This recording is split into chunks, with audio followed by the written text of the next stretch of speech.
તો આપણો સવાલ છે ગોલીય અરીસા માટે અરીસાનું સૂત્ર મેળવો. બરાબર, આ એક સવાલ. આમાં 3 સવાલ બનશે, જવાબ એક જ આવશે. અરીસા માટે કેન્દ્ર લંબાઈ એટલે કે f, વસ્તુ અંતર એટલે કે u અને પ્રતિબિંબ અંતર એટલે b વચ્ચેનો સંબંધ મેળવવાનો છે. સંબંધ એટલે સૂત્ર લાવવાનો છે. પણ અરીસો કયો લેવાનો છે? ગોળીય અરીસો. તો ગોળીય અરીસા બે પ્રકારના હતા. કયા હતા? અંતર્ગોળ અને બહિર્ગોળ. આપણે અંતર્ગોળ અરીસામાં સાચી પ્રતિબિંબ મળે છે એટલે આપણે અંતર્ગોળ અરીસો લેશું. બરાબર, તો પહેલા જ્યારે બી થિયરી કરશો ને, આ ચેપ્ટરમાં જેટલી બી થિયરી છે એ બધી આકૃતિ પર છે. એટલે આપણે પહેલા આકૃતિ દોરવાની. તો આકૃતિની અંદર મેં અંતર્ગોળ અરીસો દર્શાવું છું. હવે અરીસાને જ્યારે પણ દોરશું ત્યારે કઈ બાજુ દોરશું? આપણે જમણી તરફ. હવે આકૃતિ થોડી મોટી બતાવવાની કેમ કે આકૃતિ પરથી જ છે એટલા માટે. તો મેં અરીસાને દોરું છું. આ કયો અરીસો છે? આ અંતર્ગોળ અરીસો છે. પાછળ તમારે પેઇન્ટ કરી દેવાનું. હવે એમાં નામ નિર્દેશ બતાવવાનું છે. તો નામ નિર્દેશની અંદર અરીસાનું જે કેન્દ્ર છે, મધ્ય બિંદુ, એને કહેતા હતા આપણે ધ્રુવ. જ્યાં કિરણો કેન્દ્રિત થાય છે એને કહેતા હતા આપણે ફોકસ એટલે કે મુખ્ય કેન્દ્ર. આટલા જ અંતરે અહીંયા C લખવાનું છે કેમ કે R અને C એક કેવા હશે? R C કરતા સોરી જે R છે એ F કરતા કેવો હશે? ડબલ હશે. એટલે આ અંતર કેવા આવવાના? સરખા હશે. હવે એ રેખાકૃતિ દોરવાની છે. કોઈ પણ એક કિરણ આકૃતિ આપણે દોરવાની. તો કિરણ આકૃતિની અંદર આપણે એક આકૃતિ દોરી હતી આ વાળી કે C થી દૂર વાળી આકૃતિ. આપણે વસ્તુ છે. બરાબર, વસ્તુને નામ આપી દઈએ AB. નામ નિર્દેશ કરતું જવાનું સાથે સાથે AB છે એ આપણું વસ્તુ છે. હવે એનું પ્રતિબિંબ બનાવવું છે. તો પ્રતિબિંબ માટે મેં તમને કિરણ આકૃતિ સમજાવી હતી. કિરણ આકૃતિની અંદર ઓછામાં ઓછા 2 પરાવર્તિત કિરણો શું કરવાના? ભેગા કરવાના. પ્રતિબિંબ ત્યારે જ મળશે જ્યારે 2 પરાવર્તિત કિરણો ભેગા થશે. જે બિંદુએ ભેગા થાય ત્યાં શું બનશે? પ્રતિબિંબ બનશે. તો આપણે આ વસ્તુનું પ્રતિબિંબ બનાવવું છે. તો પહેલું કિરણ A પરથી લઈ લેવું. આ સીધું જશે આમ. સમાંતર કિરણ પરાવર્તન પામીને ક્યાં નીકળશે? F માંથી નીકળે. આ એક તો બતાવી દો. F માંથી નીકળ્યા. ક્લિયર આટલું? ચલો, બીજું કિરણ છે ને આપણે F માં નથી મોકલવાનું, P પર મોકલવાનું છે. તો આ બીજું કિરણ એક મોકલાયું છે P પર. તો જેટલા ખૂણાએ ગયો એટલે જ ખૂણાએ પાછું રિટર્ન થશે. આ રીતે જેટલો આ ખૂણો હોય ને તેટલો જ આ ખૂણો બનશે. બરાબર, આ પરાવર્તિત કિરણ છે. ત્રીજું કિરણ તમારે C માંથી મોકલવાનું છે. હવે C ને થોડું નજીક રાખી દે કે સેટ થશે ને એટલે અહીંયા પાસે C રાખીએ આપણે.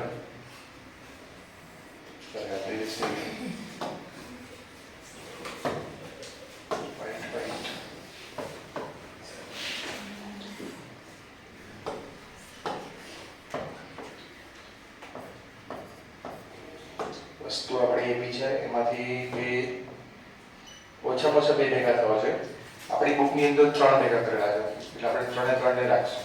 બરાબર, અહીંયા પ્રતિબિંબ મળશે. એક ત્રીજું પણ મોકલાવી આપણે એ C માંથી જશે. બરાબર, આ ભેગા થવા જોઈએ. આ અહીંયા આપણે C લઈ લઈએ છીએ. C અહીંયા જ આવશે. એક્ઝેક્ટ તમે આકૃતિ વ્યવસ્થિત દોરશો સરખા અંતરે, આ અંતર તેટલું જ આ અંતર, તો સેટ થશે. અહીંયા ભેગા થાય છે એટલે પ્રતિબિંબ ક્યાં બનશે? C અને F ની વચ્ચે. જો વસ્તુ તમારી C થી દૂર હોય તો પ્રતિબિંબ ક્યાં મળે? C અને F ની વચ્ચે. આપણે કિરણ આકૃતિ દોરી હતી બીજા નંબરની, પહેલા અનંત અંતર વાળી, બીજી C થી દૂર વાળી. તો જ્યારે વસ્તુ C થી દૂર હોય તો પ્રતિબિંબ ક્યાં મળે? C અને F ની વચ્ચે. હવે એમાં નામ નિર્દેશ કરી દઈએ. નામ નિર્દેશની અંદર તમે જુઓ તો F અને P વચ્ચેનું અંતર એને શું કહેવાય? કેન્દ્ર લંબાઈ સ્મોલ f.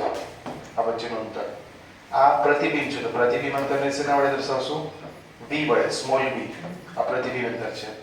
આ C છે તો C અને P વચ્ચેનું અંતર એને કહેતા હતા વક્રતા ત્રિજ્યા અને એને કહેવાય રેડિયસ ઓફ કર્વેચર. એટલે એને R વડે દર્શાવશું. પાછું આ B જે છે ને, આ B થી P વચ્ચેનું અંતર આ વસ્તુ છે. તો વસ્તુ અંતરને આપણે બતાવશું U વડે. આપણું વસ્તુ અંતર થઈ ગયું. ક્લિયર? ત્યાં લખી દઈએ. જ્યાં બીજું એનું વર્ણન કરવું છે આકૃતિનું, તો આકૃતિમાં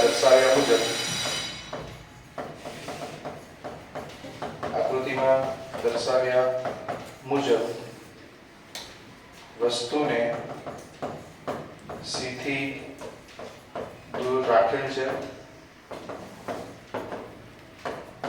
જેનું પ્રતિબિંબ C અને F વચ્ચે મળે છે. બરાબર, આપણે સંબંધ લાવવાનો છે U, V અને F વચ્ચેનો. બરાબર, તો અહીંયા તમે જોશો તો આ જે ખૂણો હશે ને તેટલો જ આ ખૂણો થશે.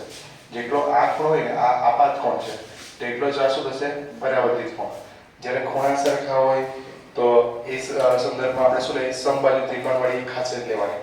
તો બે ત્રિકોણ લેશું, એક તો a' b' f અને અહીંયા જે આપાત થાય છે એને નામ આપી દઈશું આપણે જે પેલા નામ આપ્યું હતું ને એ જ નામ આપીએ m. અને અહીંયાથી તમે એક લંબ દોરો છો એ લંબને શું નામ આપતા હતા d. આ નાના દર્પણ મુખવાળો અરીસો છે એટલે d અને f વચ્ચેનું અંતર નાનું હશે એટલે બહુ અગ્ર નહીં હોય, આમ સીધું હશે એટલે આ અંતર ઓછું હશે. બરાબર, d અને f વચ્ચેનું અંતર. તો આપણે અહીંયા શરૂઆત ક્યાંથી કરવાની? તો ત્રિકોણ જો a' b' f આ એક ત્રિકોણ દેખાય છે. બીજું ત્રિકોણ કયું છે f m d. બંનેના ખૂણા સરખા છે એટલે બંને કેવા કહેવાશે સમરૂપ ત્રિકોણો. તો સમરૂપ ત્રિકોણની ખાસિયત અહીં આપણે લેવાની છે. તો આપણે લખી શકીએ ત્રિકોણ, પહેલા તો લખવાનું આકૃતિ પરથી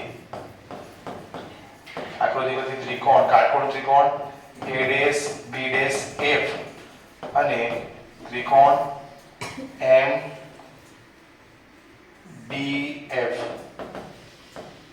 સમરૂપ હોવાથી, સમરૂપ હોય ને તો એની ખાસિયત એ છે કે સામસામેના જે પરસ્પર બાજુનો ગુણોત્તર સરખો આવે. જે રીતે ત્રિકોણ a' b' f માં બાજુ કઈ છે a' b' તેવું સામે કયું છે md તેના જેવું. બરાબર, પછી a' b' માં આ વાળી બાજુ છે ને b' f એવું સામે કયું છે આ ત્રિકોણમાં mdf માં fd.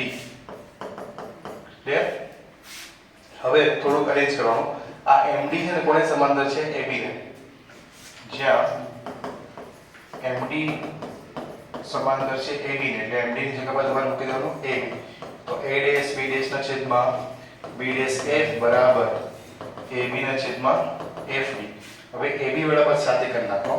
તો a' b' ના છેદમાં ab બરાબર b'f ના છેદમાં fd. બરાબર, હવે આને નંબર આપી દઈએ a. ક્લિયર? આટલું જો શું કર્યું મેં અહીંયા બે ત્રિકોણ લીધા a' b' f, બીજું ત્રિકોણ લીધું m d f.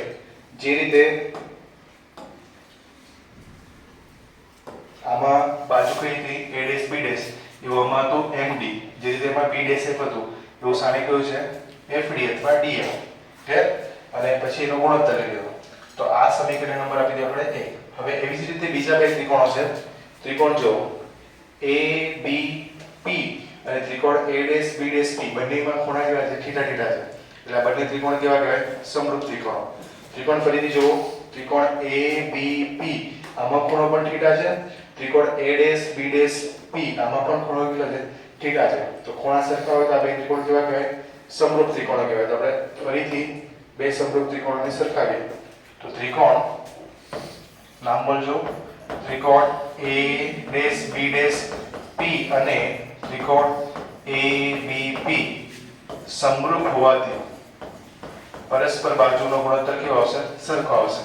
જે રીતે a' b' માં a' b' બાજુ છે તે રીતે ab માં કઈ બાજુ આવશે ab. પછી આમાં b'p વાળી બાજુ છે તેવી રીતે આની અંદર બાજુ આવશે bp.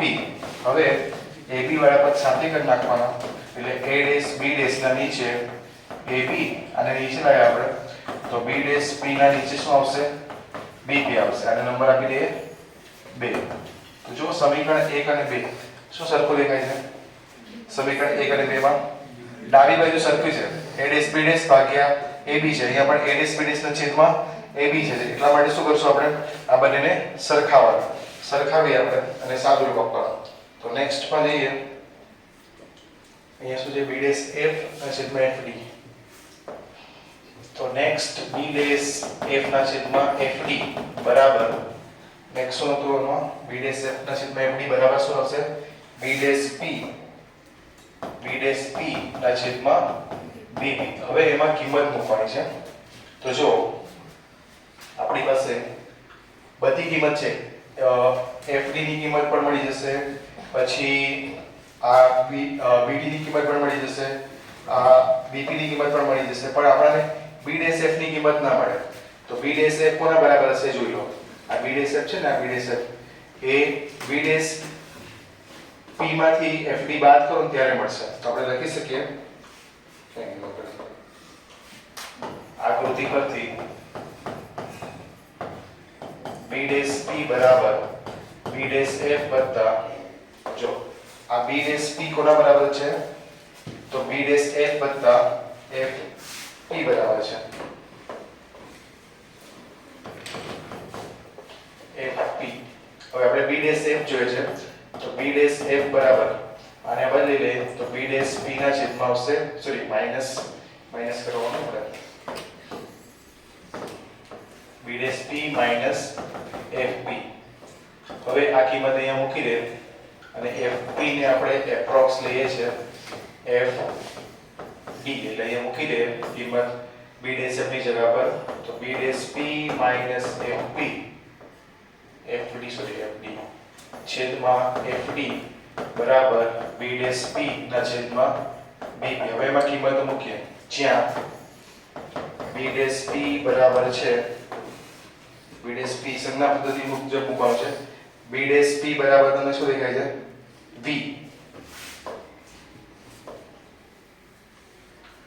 સંજ્ઞા પ્રણાલી મુજબ. જો સંજ્ઞા પ્રણાલીમાં આપણે એવું જોયું કે કિરણોની દિશામાં પ્લસ લેવાનો, એની વિરુદ્ધ દિશામાં શું લેશું? માઈનસ. અહીંયા જેટલું બી માપણી છે અડીસરની સામે છે, એટલે f હોય u હોય r હોય એ બધા શું આવશે? માઈનસ માં લેવાના. એટલે નેક્સ્ટ પેજ પર જઈએ તો b ડેશ p બરાબર આવશે માઈનસ v, પછી bp બરાબર આવશે માઈનસ u, પછી fd બરાબર છે માઈનસ f. આ કિંમત મૂકી દઈએ એમાં તો તમારું સૂત્ર બનશે b ડેશ p ની કિંમત બોલજો. b ડેશ p બરાબર છે માઈનસ v, પછી વચ્ચે માઈનસ જ છે, fd ની કિંમત આવશે માઈનસ f છેદમાં માઈનસ f બરાબર અહીંયા b ડેશ p ની કિંમત માઈનસ v છેદમાં માઈનસ u. આ માઈનસ માઈનસ કટ. હવે આ માઈનસ માઈનસ શું થઈ જશે? પ્લસ, એટલે માઈનસ v પ્લસ f ના છેદમાં માઈનસ f બરાબર v ના છેદમાં u. હવે આમાંથી માઈનસ સામાન્ય લે તો જે માઈનસ છે પ્લસ થશે અને જે પ્લસ છે એ માઈનસ છેદમાં માઈનસ છે. તો આ માઈનસ માઈનસ કટ કરી નાખો તો પરિણામી જે સૂત્ર છે એ બનશે v માઈનસ f છેદમાં f બરાબર v બાય u. હવે આ પદમાં સ્વતંત્ર છેદ આપી દો તો v by f minus f by f બરાબર v બાય u. આ f બાય f શું થઈ જશે? 1, એટલે કે v બાય f બરાબર v બાય f માઈનસ 1 બરાબર v બાય u. આ બંને પેલી બાજુ લઈ જાઓ એટલે સમીકરણ બનશે તમારું v બાય f બરાબર v by u plus 1. Minus 1 ને જમણી બાજુ લઈ જશો તો એની નિશાની બદલી નાખવાની. હવે ઉપરના સમીકરણને b વડે ભાગી દે તો ભાગીએ તો સમીકરણ બનશે v ના છેદમાં b into f બરાબર v ના છેદમાં u into v વત્તા બરાબર બંને બાજુ b વડે ભાગી દે તો અહીંથી આ v વિકટ થઈ ગયું, અહીંથી શું થશે? v વિકટ. તો પરિણામી સૂત્ર બન્યું 1/f બરાબર 1/u વત્તા 1/v. આ તમારું સમીકરણ છે, એને કહેવામાં આવે અરીસાનું સૂત્ર. આને કહેવામાં આવે અરીસાનું સૂત્ર. બે શું કહ્યું આપણે? બે ત્રિકોણો લીધા, અલગ અલગ કયા ત્રિકોણ લીધા? a dash b dash f અને f f d. આ બે સમરૂપ. પછી a b p અને a dash b dash p. આ બે સમરૂપ ત્રિકોણો છે અને સરખાવાના, અને બંને બાજુ સરખી છે, એના ઉપરથી સરખામણી કરીને કિંમતો મૂકવાની છે. એટલે પછી અહીંયા સાદું રૂપ આપવાનું છે લાસ્ટમાં. તો આ 3 કે 4 ગુણનું બની શકે. તો બરાબર જોવા